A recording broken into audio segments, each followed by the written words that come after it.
when my parents they visited me, my mom first thing what she need to bring with her was fork and spoon, and then the second one it was a glass with salt. I've been here first time even before, like 10 years ago, and I like it with my wife. My wife's from Hong Kong. You like it so much that you left it immediately. Yeah, and I left it immediately, but then I was living at that time in Australia, and we were thinking to move to Asia. And Taiwan was like staying our heart, and then we decided to move here, and we ended up. I had like this really bad stereotype about Asia, that everything here is so traditional, so conservative. But then when I arrived to Taiwan, I realized that somehow Taiwanese people, at some aspects, they are way more open than Polish people. Yeah. So, for example, I love freedom here. Can you recommend the one that is vegetarian for me?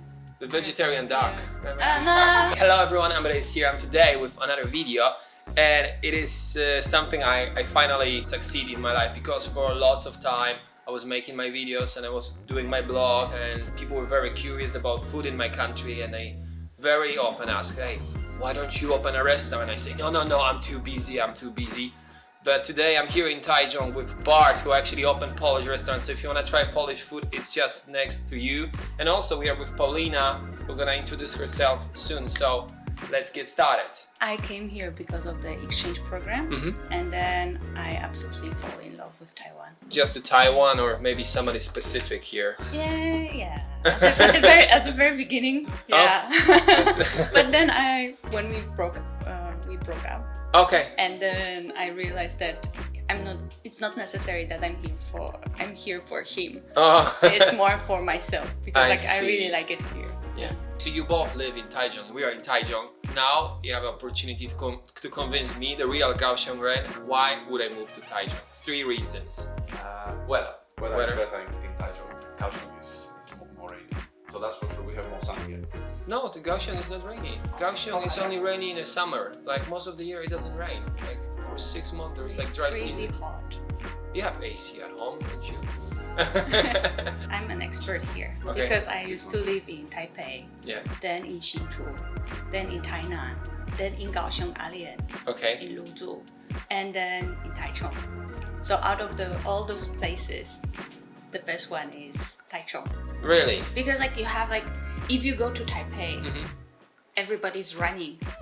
In Tainan, if you go to south, your life is so slow. You can see it on the traffic lights. Like if you drive in Taipei, it's green, people drive, and if you drive in Tainan, it's like sometimes you need 3 seconds to start moving first car.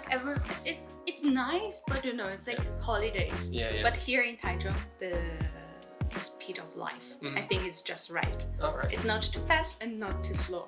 Okay, so my argument for Kaohsiung. First of all, Kaohsiung has Qijin. She's the one, so they have 2 beaches already in the city. And third, and most important, Kenting is 1.5 hours away. So here Kaohsiung wins. But we have mountains here. Actually we should ask the audience, what do they think? What is better, Taichung or Kaohsiung? Let's do the poll. But no fights here. We still like people in Taichung. It's not like this. So what do you think about Taiwan? Like, what was your expectation when you come here?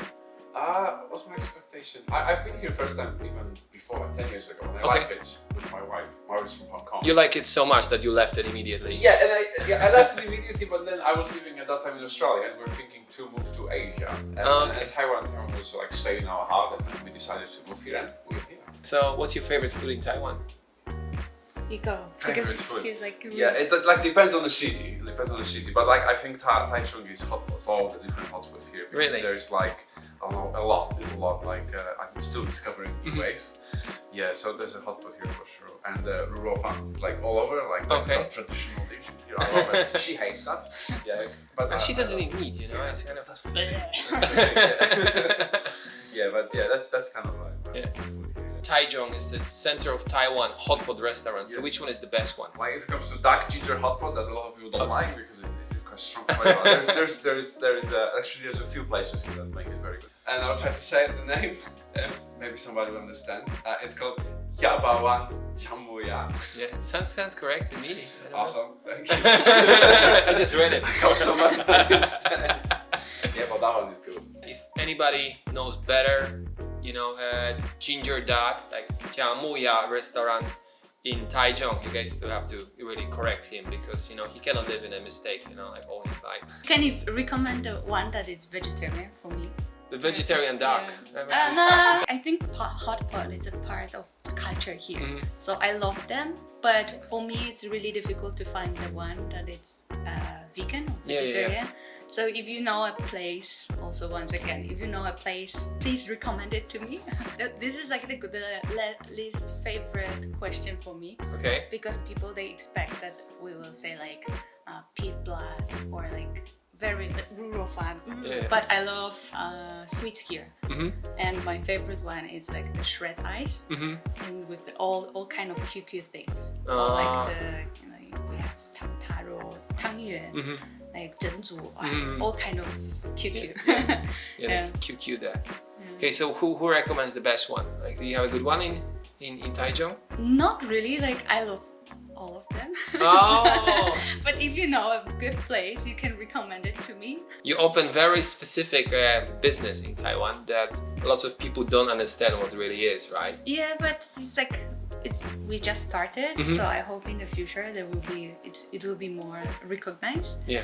Now we have unpackaged store in Taichung, and we try to promote less waste lifestyle. So we sell everything in bulk. You need to bring your own container, your own jar. You sell like apart from you sell the nuts or like the best seller?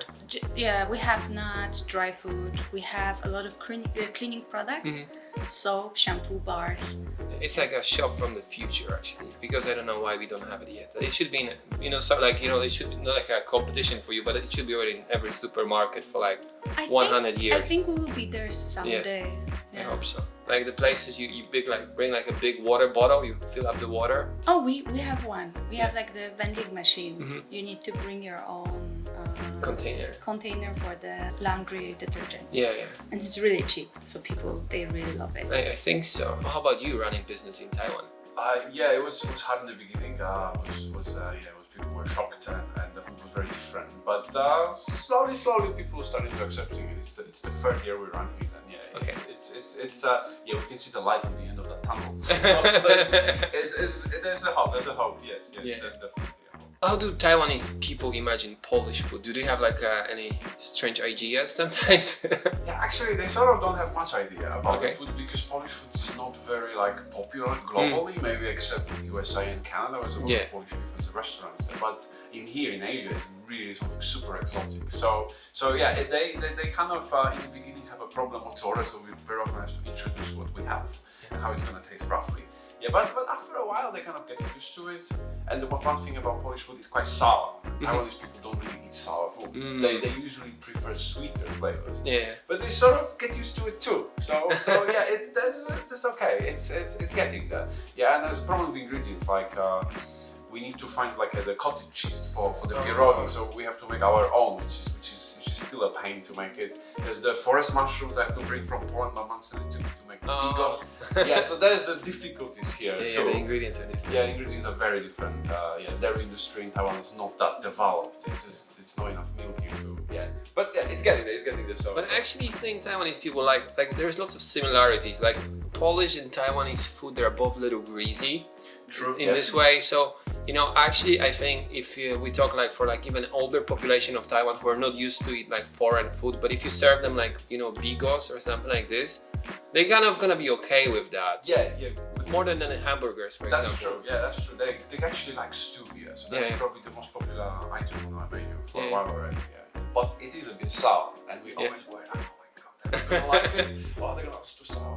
I think this is a very big problem for like running a restaurant in Taiwan. That the first year when people open, it's like very authentic, but then the business owner like I need to sell it to local people, so I have to kind of adjust it. It's true. We sort of adjusted all the things. We make it less salty than Poland because I realized that Polish food is actually salty. Yeah, I realized when I come back to Poland, like it's actually salty. Very salty. Yeah. And it's like I hope my mom will watch it, because if I tell my mom that the food is salty and she teach me how to cook everything, she will kill me. So don't put the Polish translation. Don't put the Polish translation. I'm a dead person. When my parents visited me, my mom first thing what she need to bring with her was fork and spoon, and then the second one it was a glass with sold. Living in Taiwan like 4 years and you 8 years, right? Yeah. Yeah, so do you guys, like, probably now not, but like before, did you guys have any difficulties to adjust living here? I have to learn how to walk on the street and drive here because it's a bit different than Europe. Yeah, it's a little bit more crazy. People don't always follow all the rules. Red light is sometimes not a red light. For me, the biggest problem was personal space. Even though Polish people are not so touchy, Yeah. but still when we have friends, Yeah. so probably will just give you a hug or kiss you. Yeah. At least with family. Yeah. But here it's so different. Here people when they say hi. Yeah, so it's like. Yeah, there's like a distance. But then when you go Poland, you have reverse culture shock. So whenever I'm home, I'm just like, hi, and my What's family, wrong with you? and my family's like, what's You wrong see. with you? What? What did they do to you in that Taiwan? Yeah, you just hug us, and I'm like, hi. Yeah. I had like this really bad stereotype about Asia that everything here is so traditional, so conservative. Oh. But then when I arrived to Taiwan, I realized that somehow Taiwanese people, at some aspects, they are way more open than Polish people. Yeah. So for example, I love freedom here. The attitude towards LGBT community. Okay. Because like I have a lot of LGBT friends. Yeah. And if you are in Poland and you are openly, if you are gay or lesbian, like, you know, it's kind of... It might be a little difficult. Yeah, it might be especially in a difficult. smaller town. Exactly. But here it's so different. Yeah. People are they are okay with it. And, you know, it's like... Yeah, the same with religions and like different like... If you are not really bothering me... Yeah, it's not my business. Just I let you be. So yeah, this it's is, very I think modern it's society. Taiwan's really great this way. So if people want to find you on social media, where they should go? Probably Facebook, Instagram. It's Wanderlust Beings Project or Lanai Qihua, if I pronounce it properly. Okay, and make sure you try the dumplings and say which one is better, the Taiwanese or Polish dumpling. You know, this is a really big question. You know, It is. it's like what was first, the egg or the chicken? And now, what is better, Taiwanese or Polish dumplings? Okay, and how about Paulina? So for me, it's 山盟山行, Sun regular. Okay. IGFB. Yeah. So if you guys in Taichung, you must visit them both because, well, you know, it's very close. But if you're not in Taichung, you still can take Gaotie. It's 45 minutes, 1 hour, wherever you are in Taiwan. So just make it one-day trip. It's gonna be fun for sure. Thanks for watching my video. Make sure you subscribe to my channel. I will see you next time. Bye bye. Bye bye.